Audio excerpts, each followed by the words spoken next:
Welcome back to Caffeine Confessionals. My name is Allan, and we're here to talk about the Challenge USA Episode 2. I'm joined by my lovely co-host. We have Zoe Trimboli. Hey, y'all. Luke Muncie. What's up, guys? And the Miss Nikki Sin back with us this week. She wasn't here with the premiere, but she's here this week. Hello, hello, hello. And they are all lovely, vivacious, amazing people. Challenge USA Episode 2. Last week, we were very positive on it. We thought it was a really good episode of TV. This week, some of us are excited about it. Some of us not so much. It felt like an episode 2 where they're just kind of getting the wheels rolling. There's not as many introductions, but these people aren't fully indented into the show yet. So there is kind of like some questions like, who is this? What's this guy's vibe? But they're just moving along. I loved it. My personal opinion, loved it. There's always a point in the beginning of these seasons where you just have to kind of trim the fat. And I think that's kind of what we're working with. But I love the cast so much that I found myself like totally into it the whole time because I'm just like glued to seeing what they're all going to do. I don't know. I felt like it was at least, I'm going to get out of 100%, I'm going to give it like a 78. That's not a bad score at all. I'd say that's a pretty good score. There are some real gems of personalities on this show, and I think that's what's really shining bright, where they get in that confessional and you like really are behind them. But what's tough for me is that some of them aren't actually power players, and I know that shouldn't matter sometimes because personality will always shine bright. But it's when they start talking about how they're going to play a big game, and I'm like, I don't know if you could really produce in the challenges so much to back that up. And the people who I don't necessarily like as much when it comes to the personality aspect, some of them are really strong players. And that's where it feels a little bit disjointed to me. Well, who are we talking about specifically? I'm talking about Sarah Lacina, where she just comes in and she's a black hole of energy. But she's obviously a beast and someone that a lot of people are threatened by. And people are talking like, oh my God, Sarah's so intimidating. She's so this, she's so that. We get it. She's good. But when she's on screen, she doesn't have the presence that someone like Shan does. But Shan physically isn't a top competitor. But Shan, we see it later in this episode. Like, she has so much to her. And it's just like, you just wish that she had a physical impact as a competitor. I think that's one of the downfalls of this season where like we have a specific casting pool for the females specifically where it's like, okay, they're not all that great. And you have Sarah Lacina. Like if you have Sarah Lacina out in that mix, she said at episode 1, I'm going to win this whole thing. If we were to all make predictions right now, who's going to win the whole thing, it'd probably be Sarah Lacina. So like, it's fun to see her boast this early on, but it's also really frustrating because like no one really is her competition. Is it fun? Is it fun to see her boast this early on? It's not for me. I can't stand her. No, I hate the woman. Sarah has made me the biggest Angela Rummans fan because, like, in comparison, I think Angela is just so much more dynamic. I'm like, you have like, I thought Angela was wallpaper, but compared to Sarah, I'm like, you're so much more likable. Well, I'm watching this season, and I remember not liking Angela on Big Brother, but I feel like this show suits her skill set so much better, and I find I'm like rooting for her because I think that she's not boring. She's playing the game well, and you know she's physically capable. She's mentally capable. She's not gonna just like lose it and be like a head case. So, yeah, I'm shocked at how much I'm rooting for Angela already. 2 episodes in. Let's jump into the recap / beginning of the episode. The algorithm tells us all the new pairings for this week. They are by random. Some feel less random than others. We had Kyland and Sarah. Actually, before we get into that, I forgot who said it. Was it Desi who said, like, I really hope I don't get Derek X or Enzo? And she just, like, threw them under the bus as, like, the 2 weak competitors from the jump. Mm-hmm. But, like, was she wrong? I was a little surprised by the Enzo one. Really? Yeah. The Derek X one is surprising to me. Yeah, that's surprising. That's how I felt, too. Like, the Enzo one, I'm like, he's a good competitor. Like, he's older, but Is he? he's so in shape. So old. He is old. I think Enzo's like one of the best social game players ever. Like, just flat out. I mean, like he makes people laugh. He does. Like he and he's not like out of shape either. I think he's solid. I don't know that Derek would be able to take most of these guys in like a headbanger, but we haven't seen enough of him to know that he's totally incapable of doing these challenges. So that I was a little surprised by, but I did like that she just went for the jugular. Mm-hmm. Because why not? As she should. So here are the pairs. We had Kylan and Sarah, Derek X and Tasha, Kayla and James, which Kayla was like immediately upset because it's like, oh no, we are the smallest faction of people, and now we're on a team together where they can just vote us in without any remorse. Yeah. And like I like Kayla, I like James, but like from an outsider's perspective, I've never watched their shows. I'm sure that most of the people on this Challenge USA have not seen their shows, so like it makes an easy target. Yeah, production did them dirty with this one. But on the other hand, if they survive through the week, then they're like in the clear because they can't be together again for a long time. So it's just about lasting 1 week.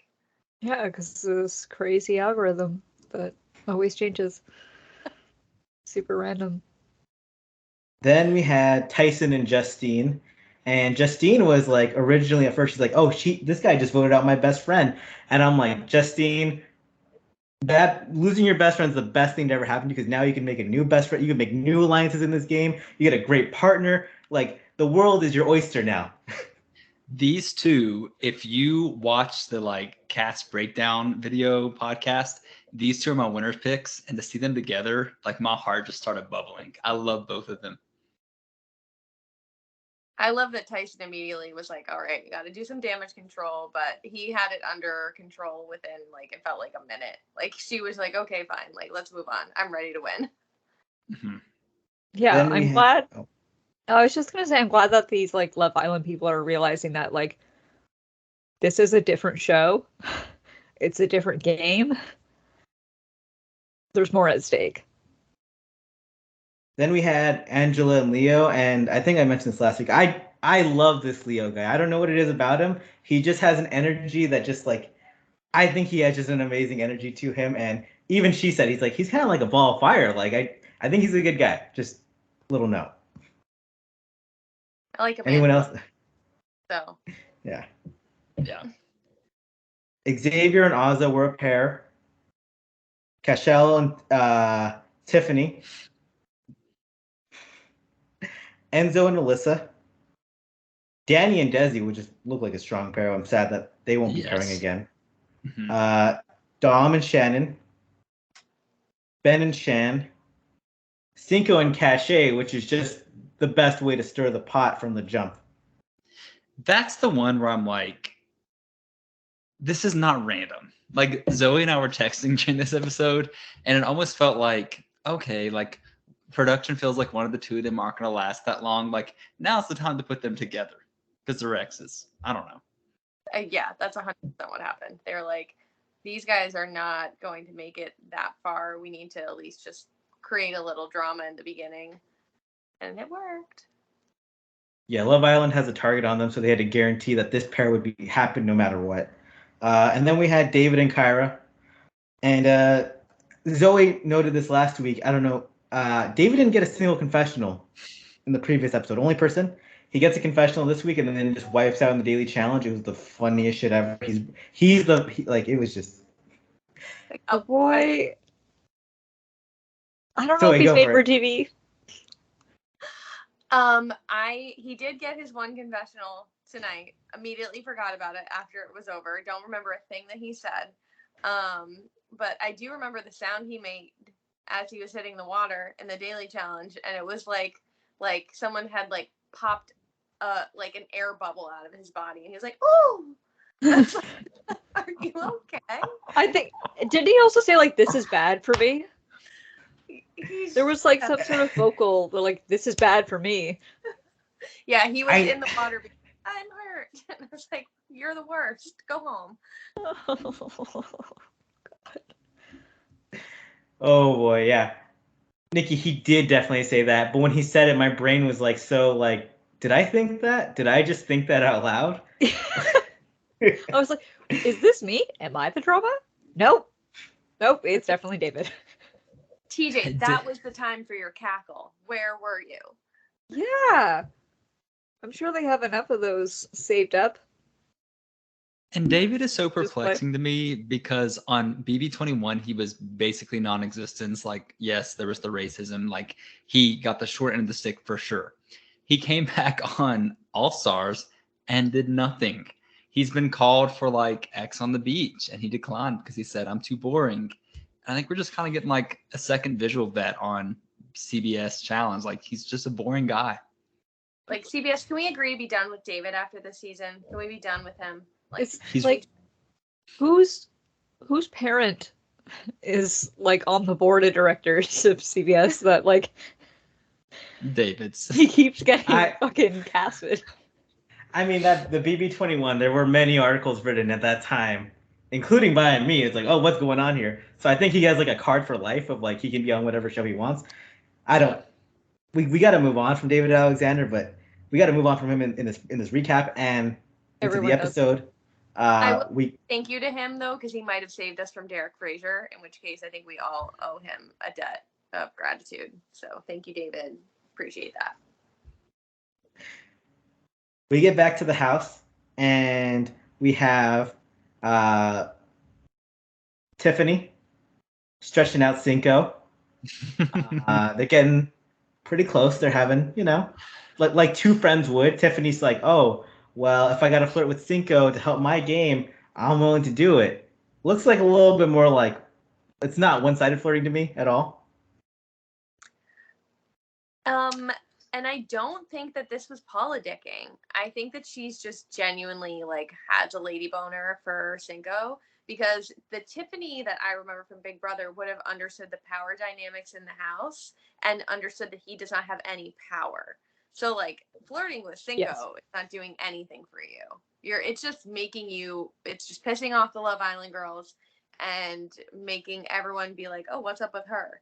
Like, I think she just got, he's a beautiful man. I cannot blame her, but I think she just got a little heart eye emoji and was ready to rock and roll. I'm 100% with you on this, Zoe. Well, I am too, because Tiffany is such a smart woman. Like, we saw it on BB 23. She's such a staple of like any of these shows. Like, we've seen it in the promo, we've seen it in all this, and Lady Boner is the right terminology. Like, she's just really obsessed with this guy, and she's like, okay, I'm gonna feel this out. And it's really not working to her benefit, because we kind of have that weird kind of funny segue to Shan from Survivor 41, who I'm personally obsessed with. She's my favorite Survivor player in the past like 10 years. Love her. But Shan gets messy. Oh, she gets so messy. And she's a pastor. Her confessional where she was like, I can be a pastor and I can still talk my shit and I can still separate the two. I'm like, yes. I want to go to church. Like, I love you, Shan. Sorry, Shan. Zoe. I got you you. The church of Shan. Yeah. Luke, actually go into the full breakdown of the news segment and the gossip circle. Okay. Break it all down for us. So Shan is there and she's like, I feel like I can maybe trust her, maybe not. And, big body Sarah Lucina's like, I can trust her as far as I can throw her, and I can throw her pretty far.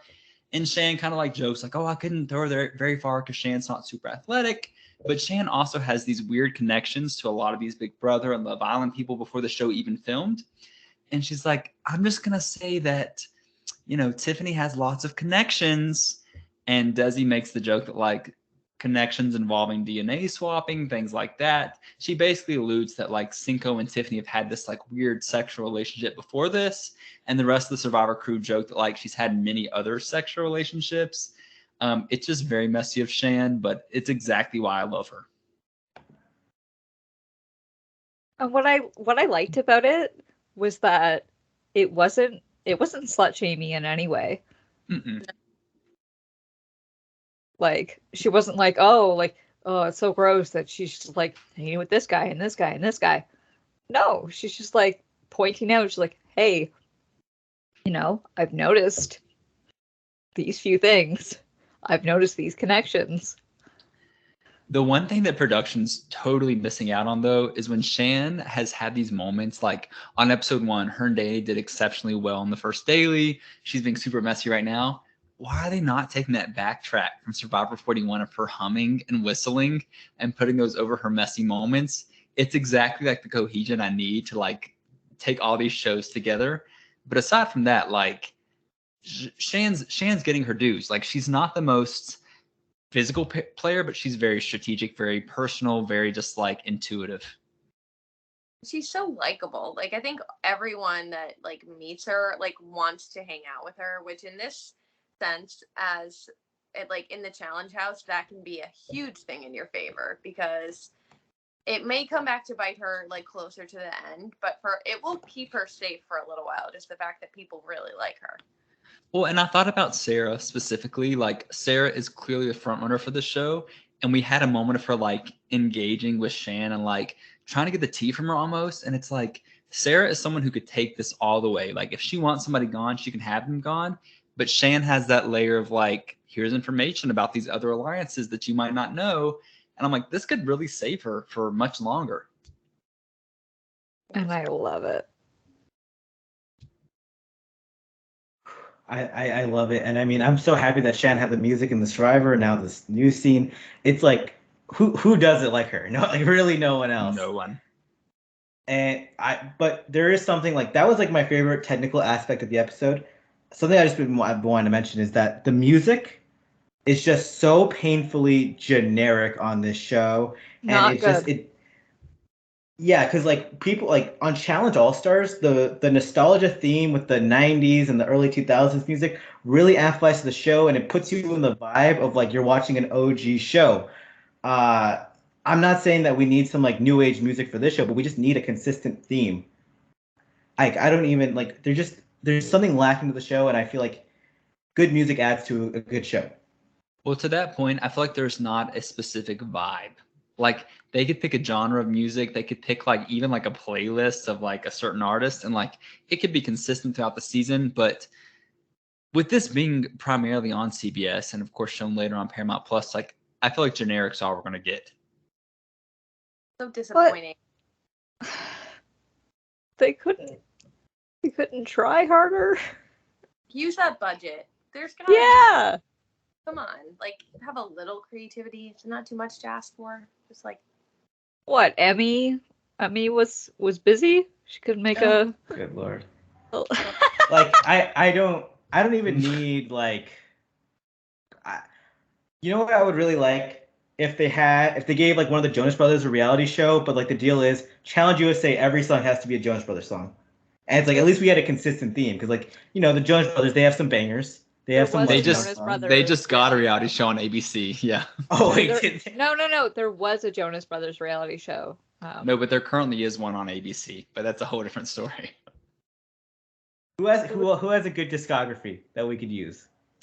I mean, I'm just thinking like if you're taking Doja Cat. Yeah, but she's too current. Like I'm thinking like specifically Avril Lavigne. I don't know why she comes to mind, but like Yes. she is just like someone she's like coming back into like the realm of music and like producing things like that, but also has like a discography that's so like from the past, whatever that could be like relative to all viewers. I don't know. I just feel like the hypno beats, they're not doing it. you're speaking to like my pop punk middle school soul right now. So I think like we could go down that whole rabbit hole and it would work really well. You're speaking to my adult pop punk soul. So they played 3 straight Avril Lavigne songs at my gym today, and I was like 3 in a row. I'm like that's a choice. I like her, but I was shocked, but I'm all for it. I will note that the people Challenge All Stars do love Avril Lavigne. Nehemiah, John A, and all them, they were at an Avril Lavigne concert the other day. Nehemiah, I'm not sure if you listen, but I fucking saw your story on Instagram. I was like, are you at an Avril Lavigne concert? And I'm not there? He was jamming out, for sure. All right, let's get off of Avril Lavigne. We're the #1 challenge podcast that loves Avril Lavigne. Next up, we had the daily challenge itself. Players had to they had to go into the water, climb up a ladder, and then jump from a platform onto a giant apparatus in the air that had tires. The players grab onto. They had Scrabble tiles on them. Rip off the Scrabble tiles, drop into the water, go back to land where there's a board where they can spell words out. The team that spells the most words in the amount of time wins the daily challenge. The team that does the least amount of words in the amount of time automatically goes into elimination. What do you guys think of this daily? Yet another situation where Zoe and I were texting as this was airing. Where is the strategy? Like, why? Like, Zoe said this, so I'm not taking credit. Why are you choosing a Q? Like, where are the vowels? Where are the Wheel of Fortune letters? Like, why are you not strategically choosing 3-letter words to at least get one word? Oh, like the teacher in me, I'm like, CBC words, consonant, vowel, consonant. Like that, you just need someone to go up there and get all the vowels, and you just need to make short, tiny words. Angela, why did you put the word manipulate there? You could have made 3 words at least out of those letters, if not 4. Like, I was getting so frustrated watching it because I spent way too many evenings growing up watching Wheel of Fortune on the couch with my parents. And I'm sorry, but Wordle was a worldwide phenomenon. None of you played Wordle. None of you know how letters work. Come on. Like, Tyson crushed it. But I would be like, just get vowels. Get me vowels, get me vowels, get me vowels. And then just avoid the letters Q and Z and X, please. Like, what are you people doing? I was just internally screaming the entire time I was watching. I was like, what are you doing? What are you doing? There was no strategy, I feel like, laid out between any of the teams. It was frustrating, and like during the summer of 2020, I had my best friend quarantining with me, and we would play Words with Friends, and we had to stop playing because we would literally we would not allow each other to spell words. We would just spell 2-letter, 3-letter words the entire board through because we're like, I'm not letting you spell a big word. I'm not letting you get 80 points right now. And we had to stop playing because it was getting really like not violent, but we were starting to hate each other because of this game. And I'm watching these people who can't figure out that strategy. I literally couldn't even think about it because it would just get me so mad. Words with Friends went from like Words with Friends to like Words with Enemies. That's how that's what it turned into. Same vibe, Allan. Same vibe. I feel like with this daily challenge, like there were only really 2 notable teams. Like everybody pretty much figured it out, except for there was the one team that did not get it and the one team that did. Like it was pretty clear through editing.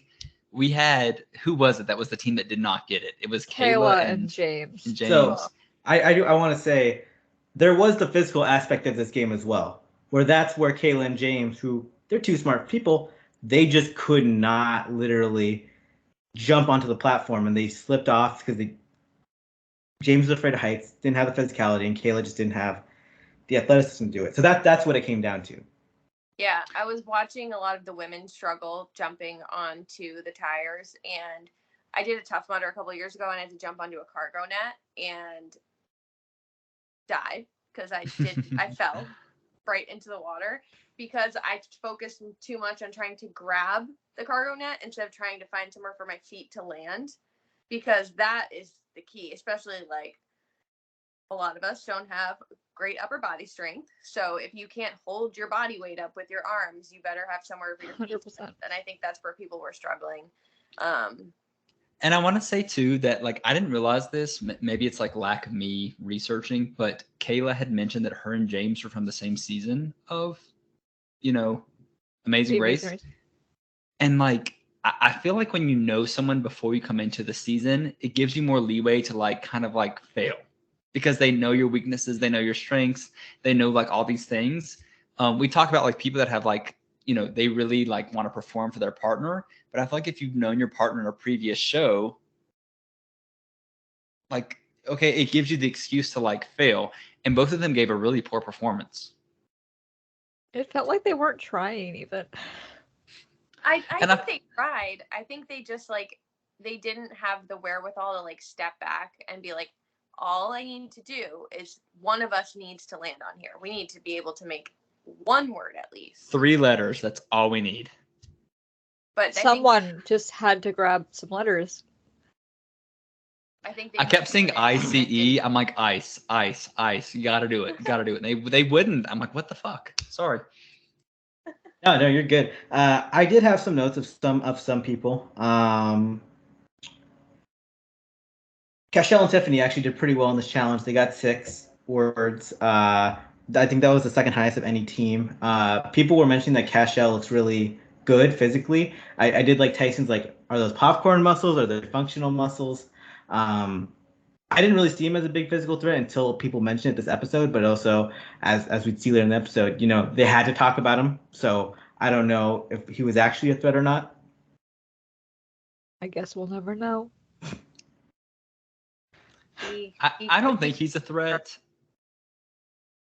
Like, I don't think he is, but I think you throw him in with like background relationships with Kira, and like it just makes things messy and like makes people think there's a storyline there automatically. So like he's a target to get out.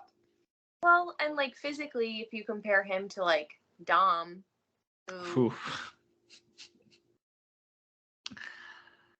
Ooh. End of sentence. That's it. All I gotta say. There were some women who did really well when it came to the jumping aspect. Angela, Sarah. I was really impressed by Kira. I thought she keeps impressing me. I think she's really been a sleeper so far. And I'm going to mention this other person in a bit because they're the winners. Next, I have to mention, though, Cinco and Cash, where Cinco looked really impressive physically, but Cash literally could not swim. And that's a big detail for the future of the season.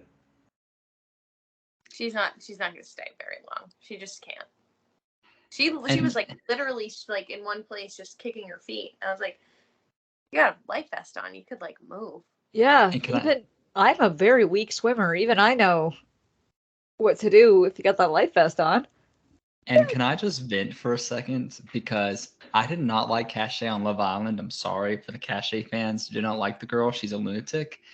I'm so sick and tired of hearing her TikTok lingo. Of her being like, not me not being able to swim, or like, not Cinco being my partner, or like, because I'm like, girl, like, the real world exists outside of that app.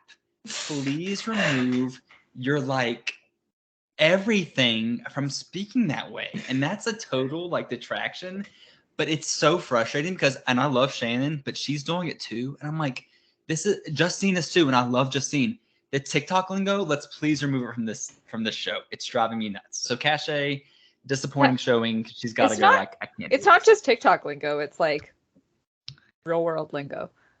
Is it though? Because no. It's part of the time. It's part of the specific time window. And I can say this as someone who was looking towards my old tweets yesterday from like 2012, 2013. And I saw some lingo in there where I'm like, Jesus Christ, thank God we evolved as a society. And we're living in that point right now with the TikTok stuff. I think Nikki's right that it is totally like real world, but it's like such a glimpse in time that like a year from now they'll watch this and be like, whoa, that was a weird thing to say. Well, yeah, it's real cray cray, you know? Yeah. Sorry, that was my so you look so disgusted by that.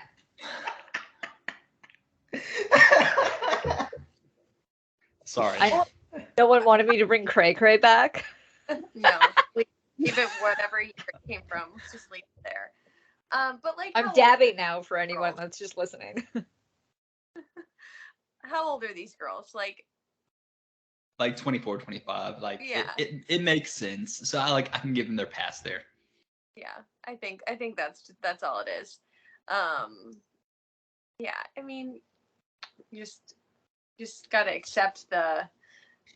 Are they millennials or are they Gen Z? Are they? They're millennials. They're like the ones that are like very close to being the next generation. I'm 26 and I'm the last year of millennial. So same year. Yeah. Yeah, so they got left behind. Yeah. So let's move on to our winning team, which was Tyson and Justine. And Justine did really well in this challenge, both physically and mentally. And I have to say, Justine's like, yeah, I played soccer growing up, like, like kids do. I'm like, dude, you played collegiate soccer. Why are you underselling it? Like, you are an actual athlete. And she's just like, yeah, I'm a Love Island girl, you know, stuff like that. It's like, no, you're a real athlete. Don't undersell that. I could go on and on about Justine, and I'm not going to. I am for a second, though. Collegiate soccer. Brilliant. But here's what Justine does so well. Like, she's not going to hype up like her successes. I watched her full Love Island season. It's the only one I ever watched. I had my phone out voting for her to win. Okay, I don't do that for shows. I just do not care.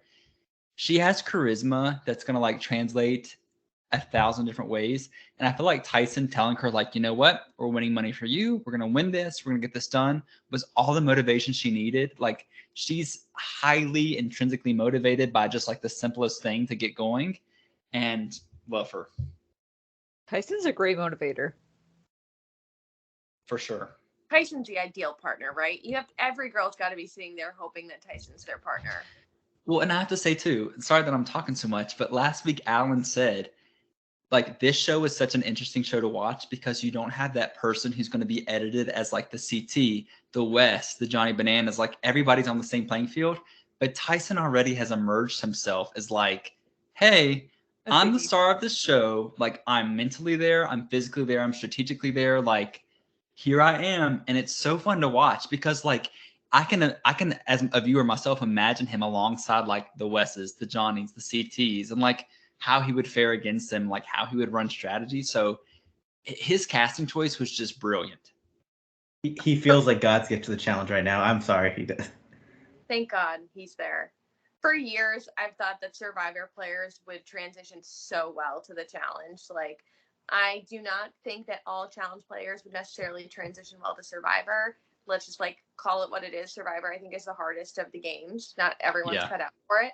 But like, you take Survivor players in general, who I think will do well, and then you take one of the most elite Survivor players that's ever played and put him on this show. He's just, I don't think Tyson's going anywhere anytime soon. I think everyone's going to be afraid to take that shot, and I am here for it, and I am ready to, and I just love like that he's so willing to make every move and stand in it and just deal with the consequences too. Like, he's just playing so far above and he's looking so far ahead. It reminds me of, honestly, like Wes in this last All-Star season. Like, he's just locked and loaded. There was an element to me where I was like, I had a lot of doubt about how Tyson would physically do on the show, which is dumb. But I mean, like, because I watched Survivor, and he wasn't like he was always good in challenges, but he wasn't the most outstanding guy, and he had kind of a weird body type. And then I realized, oh my God, that's because he's a good Survivor player. He doesn't want to look like a threat. That's why he looks funky like when he runs sometimes, because he doesn't want people to think he's this big threat. And the season of Survivor he won, he like separated his shoulder like day 3. And so he's like, hey, this is kind of a gift because now people aren't going to see me as the big physical threat. And I'm like, oh, it's clear that like he competed in all these challenges for years, but like sandbagging, and now he gets just to be his true self. And on the challenge podcast that he hosts right now, he mentioned that he said, like, I'm a better swimmer than Ozzy Luce, who's like the best swimmer in Survivor history. It's like, and he just straight up said, like, I'm a better swimmer than him. I mean, Tyson was a collegiate swimmer. That's just a big thing to say. And you see him in this challenge, holy crap, he was a monster. It was insane. Like, we saw people going up one time and calling it like, okay, we got our letters, and he went up like 5 separate times. He is exactly what the show needed, because I fear that if he weren't on the show, who would we have edited in that same light? Because I think it's no one. I don't know that any other player there is capable of that level of dominance. And like, Sarah may be the most dominant female, but like she doesn't have all the other tools in her toolbox, and she's so like grating and obnoxious. Yeah, she's definitely a tool. You're right. The personality's lacking, and like Tyson is somebody, if you watch, if they're going to have a Challenge USA season 2, Tyson's a lock. Like, there's no question. And if they're not going to have that, Tyson for future like MTV Challenge seasons has to be a lock, just from like what he's provided alone from 2 episodes. He's eligible for All-Stars already in my book. Like, put him on All-Stars. Please, like, let's do it. It's going to be Challenge USA Island of the Idols, and it's just going to be one giant statue of Tyson. And I'd be okay with it. He's pitching that to CBS right now. If he hears that, he's like, I'm pitching that right now. He should. So he makes all those trips back and forth, and Justine comes through with her Scrabble words. She really does the puzzle for them. 9 words. The next most the team did was 6, which was, I mean, crazy level of dominance. They win 5K each, 6K in her bank account, 11K in his bank account. It's a lot of money. A lot of money. Yeah. God, I like that we have money back in the game. It just makes yeah. I do too. Even talking about it makes me excited. Like I'm like, okay, stop getting giddy. But like it's such a simple, like just extra detail to add to the show that like gets people to buy in. I'm like crossing my fingers for an episode where they give someone like a year's supply of Burger King or something too. Oh my god. I just loved back in like 2017, Shane Landrum would always just post him taking his nephew and niece to Burger King because he had a free year of Burger King. He was just taking them all the time. As he should have. Like, do we see Amber B and Darrell using their lifetime free Whoppers? No, we don't. I'd like to see it. We mentioned this back when that when that episode happened. The Whopper's okay. Lifetime supply of chicken fries, that'd be pretty good. That'd be pretty solid. Fuck yeah. I would get so down with a lifetime supply of chicken fries. Yeah. I'm like hot and bothered thinking about I see it. We were talking about yes. Oh. Chicken fries, well. They get back to the house, and Tyson and Justine have that moment where they're like talking about potential people to throw in with James and Kayla because they're going into elimination, and it's big because I mean Survivor once again doesn't even have to think about elimination. You would think Love Island wouldn't have to either, but Justine is like, I'm just gonna listen to Tyson. That was Justine's one flaw, and maybe it's not a flaw, but like there were 2 Big Brother teams who were like not affected by any of this. And she was just like, whatever Tyson wants. She could have saved those Love Island people, but I think she made the smart decision of like, do I need to? Was Cashel going to ever do anything for Justine? Probably not. I don't think he would have been in a position of power to be able to do anything for her, regardless of whether or not he wanted to. And I think she realized too that like if she were to save the Big Brother teams, they would view that as like, oh, she threw one of her own under the bus to save us. So I think it was ultimately a smart decision. Yeah, and also the teams switch up, so you never know. Yeah. And it's respectable that Kayla and James themselves pitched Cashel and Tiffany. They're like, we want to take out Tiffany because she looks like a big threat in this game. Yeah. I loved it. And I just feel like we've not even hit on this podcast, like how much Tiffany was kind of like looked at sideways on this show. Like, I don't know, like Tiffany was such a mastermind on Big Brother 23. Like no one can take that away from her, but like she was stigmatized on this show. Mm-hmm. I think both she and Xavier, I know we haven't really seen much of Xavier, but I think they both have so much confidence from their past show. And it just like, there really was no obstacles on their first show. They just ran it through so seamlessly that they are just expecting it to go as easily this time around. And it really makes me amazed by Kylan of all people, because Kylan seems like the person who came in the most prepared out of that group. Yeah. I will say, and I want to preface this with, I'm a huge fan of the cookout, but I'm so here for Alyssa's revenge tour. Like, I think people are mistaking her feeling personally betrayed by X as her having like this weird vendetta with the cookout, and that's not what it is. She has a total right to feel upset about her experience within the game of Big Brother, and she can also be excited for the cookout and what they accomplished. And I think she is now taking that frustration and putting it into a new game, because she's still friends with all these people. So she's like handling it exactly the right way. And I hope that we get to see her throw some people under the bus. Like, I think that would be great television. And Zoe hit the nail on the head. It's game. Like I myself get caught up too much in like game versus like what's reality.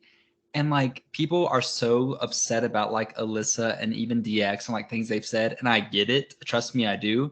But like it's game related. It's not like it has no other motivation other than game. So like I think that's another fun element we're getting to this show that like otherwise we wouldn't have. And it's not like they're coming after the creator of the cookout, Mr. Derek Fraser, so it's fine, right? Tiffany was the creator. Tiffany. I hope everybody knows that I was being facetious. I know.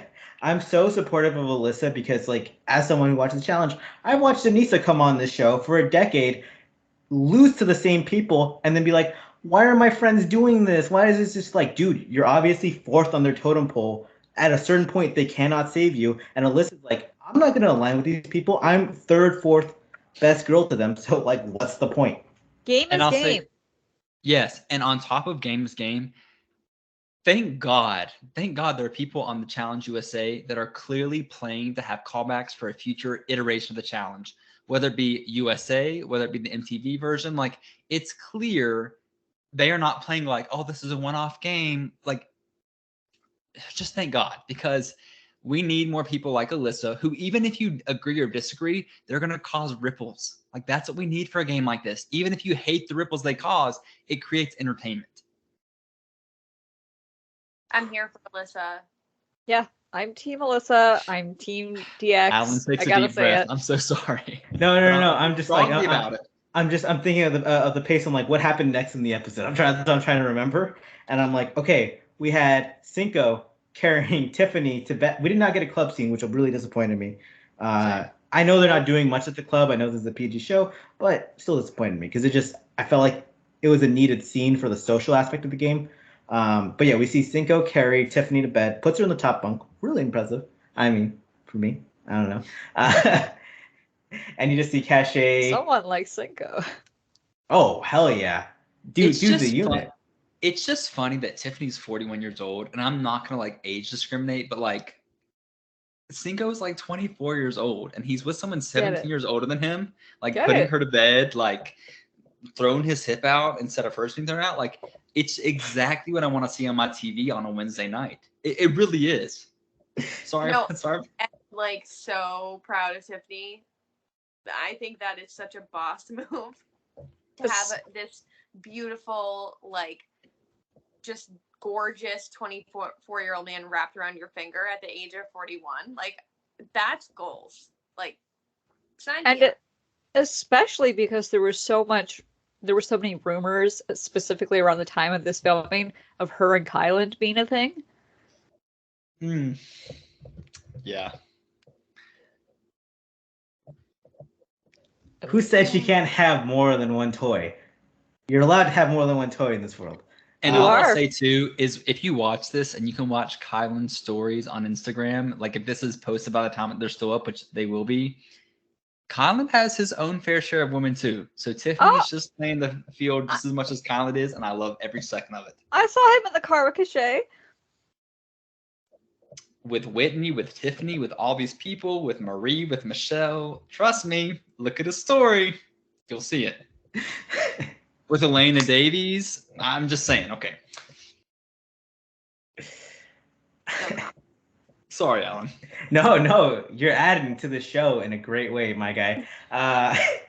After this, though, we see Cachet really sour about it. We see the Love Island girls like, I don't know how we feel about Tiffany. She's kind of manipulating our guys, Cashel and Cinco. She has them wrapped around her finger. And it really pushes, the target on Tiffany. And as Zoe said at the beginning of this episode, Cookout Tiffany would not be thinking this way at all. She would not be playing this type of game.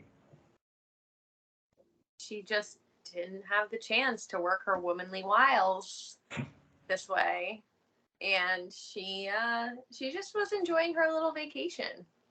I think. I think she also thought her reputation would carry her a little further. She wouldn't have to worry. Really, go ahead. It felt a little arrogant. I was going to say that exact same thing. Like, I think she thought that, like, BB23 Tiffany would carry on through this. Like, loved, respected, so smart, which she still is. But, like, you throw in these Love Island girls who are young and really do not care about clout, about, like, exposure, things like this. They're like, oh, she's messing with these dudes you want to mess with? Get her out. We got to get this new girl off the villa right now. Right, yep. Yeah. She can't pair up with my guy. They get to the elimination arena. there actually is a scene where Tyson actually asks Tiffany, it's like, well, we're thinking Enzo and Alyssa or Azza and Xavier. What do you think? And this is like kind of a fake conversation just to get like Tiffany to say something that like could potentially like put the Big Brother alliance in shambles.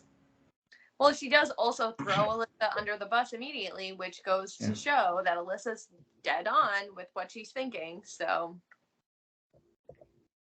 yeah, I agree.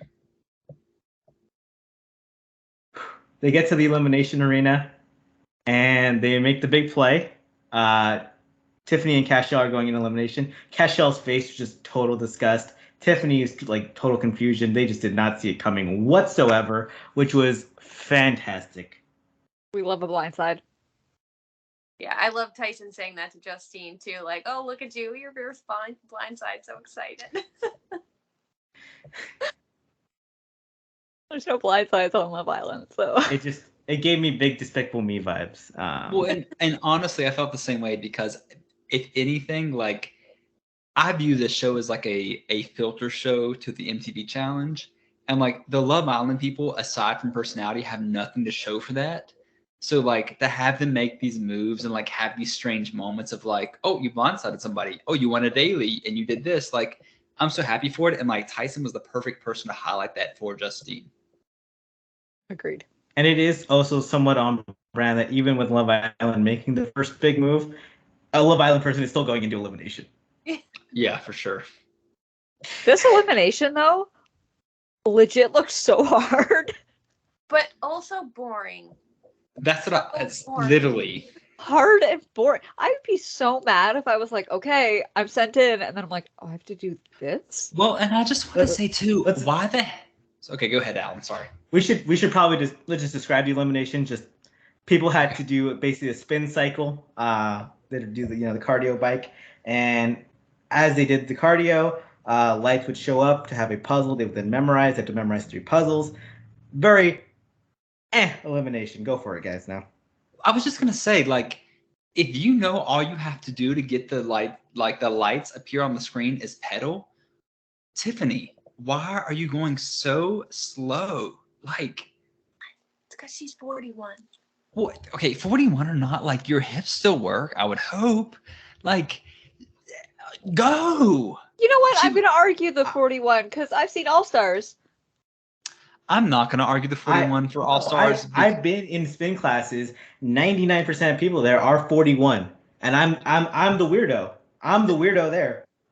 My sister is a spin instructor and she's 40, but like that's her bread and butter. It's like what she does every day of her life. I don't think Tiffany is going to spin classes. I think she's going to Cinco's yoga. Like she's I think she's not excited. I go the Cinco. Like they've done eliminations like this kind of in the past. I think they had one where they were on like treadmills and throwing balls to each other. Any time where you're doing like actual exercise equipment into an elimination, it's a bad idea, I think. Yeah, it's just not visually appealing. It's not engaging. And then once I realized that I felt like things were starting to go in James and Kayla's favor, I kind of like tuned out because I was just like, I don't need to watch Castle sweat over his exercise bike, and I don't need to watch Tiffany look like she's like bored and like watching something on Netflix while doing a workout at home. Like, why'd she have the hat on still? I don't know, but I think that plays into like why CBS made the conscious decision to have 3 Amazing Race people. Like, I know people drop last minute, but like they could have found other people. Of course, I was like, okay, Amazing Race, let's do this thing. But I had no investment in it because I don't know these people. So like, if we're gonna have these Amazing Race people win an elimination, like, there's probably gonna be little to no interest, just because I don't know them. I will say though, I love their dynamic together. I thought they were so cute and fun. And love Kayla. Off her jacket. And they just were like, you could tell they're excited to play this game. They were like very much into it. Tiffany did not appear so excited to be playing this game. And I want to say too, like just based off like the like preseason like promo and things like this, Kayla and James are two people that I really love. Like if they were to transition to MTV, to another season of like CBS, The Challenge USA, like I'd be so happy even without knowing them. But like not having that backstory that we can like relate to, like you said, it's just like, okay, Tiffany looks bored. You do understand why those are the three people they brought though, because they all have just such an energy to them that like I'm grasping on. They just all seem like delightful people. Like I want to be real life friends with, and I don't have that feeling about most people on the challenge, and it's different. They're a different vibe. I like it, but I agree. I don't have that attachment where if they had lost, I'd been like, oh well, later, folks. Like yeah. But you hit the nail on the head that like the three of them, if you had to choose any three, they were the best ones to do because I genuinely am rooting for them and want them to do well. So Tiffany goes out, and this is I don't know. I feel like is it better for the Big Brother Alliance or is it worse? Is it, I just throwing that out there. okay, from initial standpoint, it's worse because like there's a number, but I think it's better because you don't have this person who you're like, oh, she's messed with these Love Island people. Oh, she masterminded the cookout. Like it kind of evens the playing field in a sense. And I think too, even Cashel leaving is good for Kira's game because like she doesn't have to play with the ex. It's now Kira, who, by the way, production loves. She's been on X on the Beach. She's been on that Pepsi thing. She's been on one other show. Like it was the best decision, I think. It's also really good specifically, I think, for X and Kylan because they've both been paired with Ozza now, and now they won't be paired with Tiffany. They don't even have to worry about that happening. So statistically, their odds of being stuck in a partnership that doesn't work for them are lower. Great point. Love Island's down to 3 people. And I don't like Cachet's chances after this week, so I think we look at Justine, Shannon, and Cinco, but like that's a strong 3 people, but I think they could get picked off. Is there anyone else that's from Love Island? Not that I recall. I only care about the UK Love Island. I don't care about the US Love Island at all. I only care about Justine, and that's the God's honest truth, and Kira. Kira. Yeah. And Shannon. I don't know. But yeah, okay, sorry. Survivor's just running through right now. There is no opposition. They are killing these challenges. Yeah. Well, and my prediction is if anybody that is not involved with Survivor wins next week, they're like the clear choice to go in. And you could totally like even say like, okay, well, Survivor's not gone. Survivor's not been in jeopardy. Like this is not a personal thing. So I'm kind of anticipating someone from Survivor at least going in next week. I'm interested though, because in the preview we saw, who was it? Was it Angela or Sarah saying that they needed to start getting rid of the weak people? They were saying it to Tyson, right? It was Tyson and Angela, and then Sarah's like, I gotta intimidate people so they don't want to face me. Oh, whatever. Go jump off a bridge, Sarah. But I'm curious if that's gonna be like, watch out, Cachet, watch out. I mean, is Ozza gonna go in again? I don't know. Is David gonna go in? By the way, before I forgot to do this while we went on our David rant earlier, but I am 80% sure that TJ called David Devin during the Yeah. And if anyone listening can, I would love that. Please let someone us know. show it. Because I was like, did he just Devin? It really didn't sound like David. So, yeah, I need to go back and watch that just to find out. All right. Give us your final thoughts, guys, before we wrap up. Honestly, like, I'm going to the show with such low expectations where it's like just this brand new thing. I am pretty happy with what we've been given so far, considering all things. We've gotten some levels of drama, whereas they're not the same as MTV's drama, but like we've still gotten it. We have these interpersonal relationships that oftentimes on MTV we do not get. And I think we have like these pretty fair dailies and eliminations, which sometimes on the MTV version, they don't seem very fair. So I'm pretty happy with this. A lot of my favorites are still in. A lot of people that I think could still win this are still in. So I'm going to give this a solid like 9 out of 10 for now because it's still holding me in. Yeah, it's got me for now. Well, you know what? I gotta feel iffy about it, you know? I'm in. I'm all the way in. I mean, it's summer. I have nothing else to watch anyway. Who am I kidding? But It's not like I can watch Big Brother. I'm just letting everyone know that in Canada, we had Big Brother on our channel, and there was no audio for the first 49 minutes of the episode. You're You Canadian? You didn't miss anything. You did Oh, not I'm miss well anything. aware. I'm not even watching. I just pay attention to the feeds. I can't make it through a single episode of Big Brother. No, it's Hmm. Team Taylor and Michael, and that's about it. Team Taylor and screw the rest. No, we like Michael. But yeah, Catcher.